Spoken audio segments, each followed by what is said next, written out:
Hi, I'm Thomas Merritt. I'm a professor and Canada Research Chair at Laurentian University. I have a question this morning about the downside of sequencing genomes.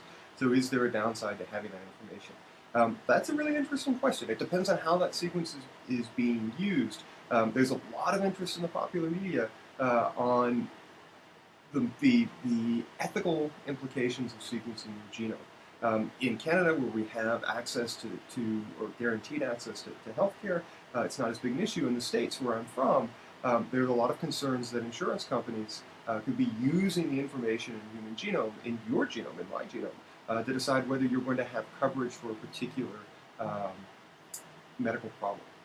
Right? And so there are downsides. There's some really interesting downsides about how we use the information as an individual. If you find out that you have a higher chance of a particular disease because of your genotype, does that change the way that you live your life? And if it does, is it changing it for the better?